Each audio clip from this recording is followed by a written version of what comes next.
Penagihan yang benar dan juga penagihan yang salah. Di sini saya mau jelaskan keduanya agar nanti kalian itu tahu mana yang benar, mana yang salah, mana pinjol yang sesuai peraturan, mana pinjol yang tidak sesuai aturan, mana DC yang telah melanggar aturan, mana DC yang sudah ikuti aturan. Nah, di sini saya mau bahas buat teman-teman semuanya, oleh sebab itu simak videonya sampai selesai ya. Assalamualaikum warahmatullahi wabarakatuh teman-teman semuanya. Pada kesempatan video kali ini saya ingin membahas tentang masalah penagihan, karena banyak juga yang menanyakan hal itu baik di kolom komentar ataupun DM ke Instagram saya. Bang, sebenarnya penagihan yang benar itu seperti apa sih? Peraturannya seorang di situ gimana sih? Bener nggak sih kalau kayak gini? Bener nggak sih kalau kayak gitu? Nah, di sini saya mau bahas secara tuntas biar teman-teman semuanya paham dan juga mengetahui tentang seluk-beluk kebenaran masalah DC atau peraturan seorang DC. Tetapi di sini saya ingin merangkumkan yang sering terjadi di lapangannya saja. Lalu kemudian saya pun ingin merangkumkan secara singkat saja.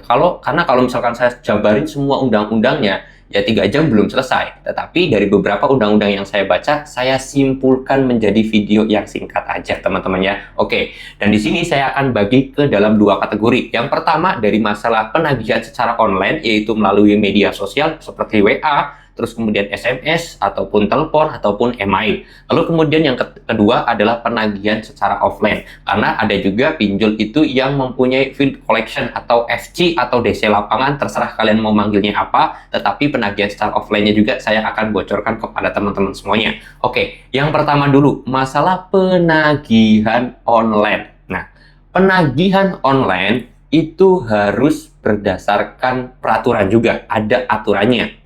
Kayak contoh, sistem penagihan masalah waktu. Pertama, masalah waktu. Dari waktu itu, waktu tersebut itu telah ditentukan ya, teman-teman. Jadi, penagihan melalui WA, melalui telepon, email, itu ada waktunya. Jadi, kalau misalkan di luar waktu itu sudah melarang. Waktunya kapan, Bang? Penagihan itu hanya diperbolehkan dari jam 8 pagi sampai jam 8 malam.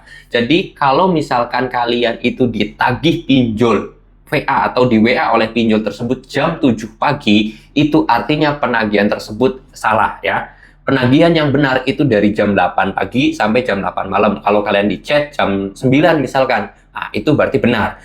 Jam 9 pagi ya kasarnya. Jam 9 pagi kalian di chat ditagih, itu sesuai aturan karena masuk dalam kategori waktunya. Tapi kalau kalian itu ditagih jam 9 malam, artinya pinjol tersebut udah melanggar aturan. Bahkan sampai ditagih jam 10 malam, itu sudah melanggar aturan. Ditagih jam 7 pagi, jam 7 pagi ini baru bangun, kalian langsung ditagih, dapetin WA dari pinjol, itu sudah melanggar aturan ya. Jadi waktunya jam 8 pagi sampai jam 8 malam, itu via online.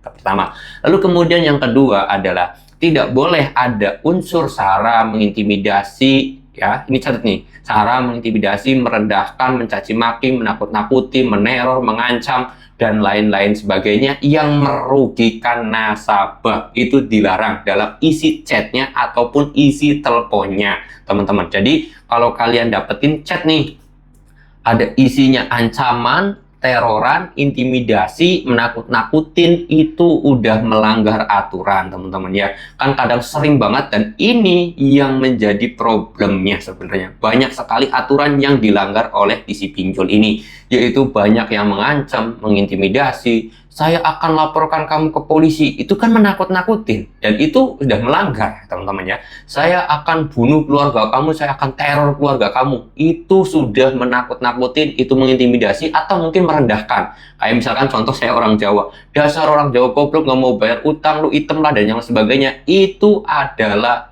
penghinaan, merendahkan suku tertentu. Itu pinjol atau DC pinjol tersebut sudah melanggar aturan. Kalau sudah merendahkan suku ataupun budaya, itu sebenarnya sudah layak juga dipidanakan karena melakukan pencemaran nama baik sebuah daerah ataupun sebuah suku. Itu tidak diperbolehkan ya, teman-teman ya. Itu 2 kasus aja yang masalah di online ini yang sering terjadi. Banyak pelanggaran-pelanggaran yang terjadi. Nah, berarti penagihannya sistemnya seperti apa, Bang? Untuk sistem chat ini, ya tidak boleh mengandung unsur-unsur yang tadi saya sebutkan. Kalau penagihan, maaf Kak, ada tagihan hutang sekian, sekiranya kapan ya untuk melakukan pembayaran, kami tunggu. Karena kalau misalkan Kakak belum bayar, nanti masuk celik OJK nih, jelek namanya. Udah seperti itu. Itu yang diperbolehkan. Mohon maaf Kak, sesuai perjanjian, Kakak kan melakukan pinjaman di aplikasi kami. maka sekarang ini sudah jatuh tempo, alangkah baiknya segera dibayarkan hutangnya. Itu bisa kan penagihan seperti itu, tetapi banyak kan di lapangan itu tidak ada yang menggunakan cara halus. Ini banyak sekali kasus-kasus yang sudah melanggar SOP, teman-teman ya. Itu dari segi online-nya saja sudah banyak yang melanggar aturan itu. Lalu kemudian dari sisi offline nih, penagihan yang offline, ini yang benar mana, yang tidak benar mana, teman-teman, saya mau bahas. Yang pertama, dari masalah offline itu ada waktunya juga, sama dengan online, yaitu waktu penagihan ataupun datang ke rumah itu dari jam 8 pagi sampai jam 8 malam, tidak boleh lebih dari jam itu. Ada DC datang jam 7 pagi, itu nggak boleh, dilarang ya teman-teman semuanya. Datang jam 9 malam, itu dilarang, karena tidak sesuai aturan. Aturannya jam 8 pagi sampai jam 8 malam. Seperti itu. Itu waktu ketika field collection atau FC datang ke rumah kalian. Itu ada waktunya. Yang kedua adalah membawa surat-surat tugas. Ada beberapa surat yang harus kalian tanyakan dulu sebelum DC itu minta tagihan ke kalian. Oke, dia sudah datang nih. Waktunya pas di hari kerja ya. Perlu diketahui bahwasanya waktu ini di hari kerja. Kalau di hari libur nggak boleh, teman-teman ya. Penagihan online dan juga offline itu nggak boleh di hari libur ya teman-teman semuanya. Jadi ada di waktu kerja. Kayak contoh kan sekarang Senin sampai Jumat penagihannya itu. Jadi kalau Minggu tidak boleh. Jadi misalkan di situ datang hari Selasa jam 10 pagi, datang dia ke rumah kalian atau FC itu datang ke rumah kalian. Kalian harus menanyakan beberapa surat. Yang pertama itu ID card seorang DC itu, lalu kemudian surat tugas.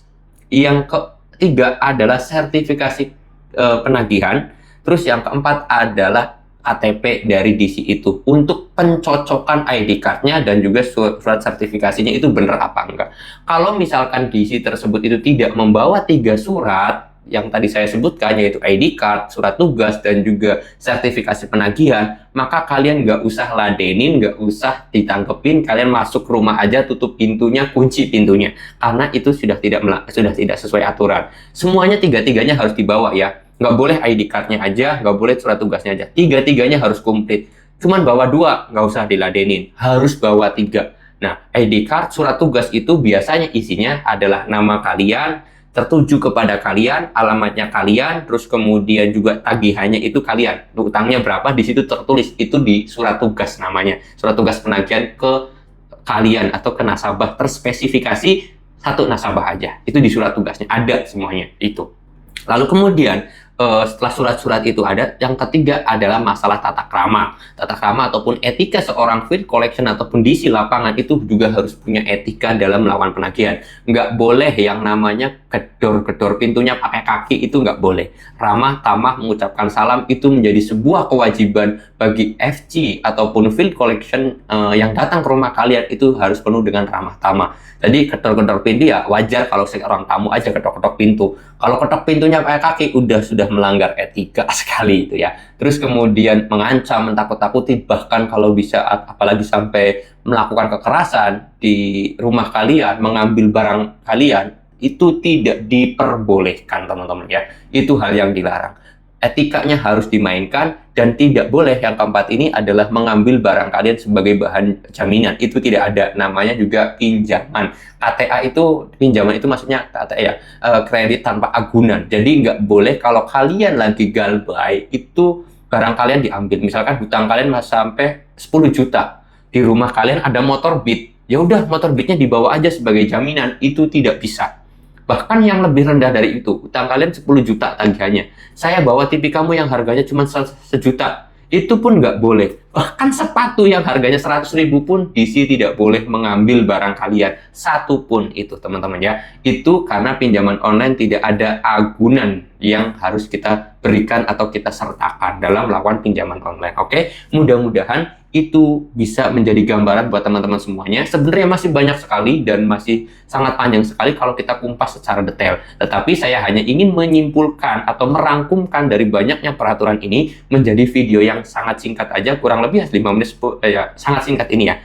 Karena yang banyak di lapangan itu seperti itu ya. Jadi saya merangkumkan atau menyimpulkannya dari banyaknya kasus yang di lapangan saja. Mudah-mudahan teman-teman semuanya bisa terbantu dengan video ini dan juga sedikit menambah wawasan teman-teman semuanya tentang masalah aturan-aturan yang ada di pinjaman online khususnya dalam kasus penagihan. Kalau kalian suka dengan video ini boleh bantu like dan boleh di-share kepada yang lainnya agar yang lain juga tahu SOP-nya seperti apa, aturannya seperti apa. Oke, saya mau tutup dulu video ini dengan kata Assalamualaikum warahmatullahi wabarakatuh.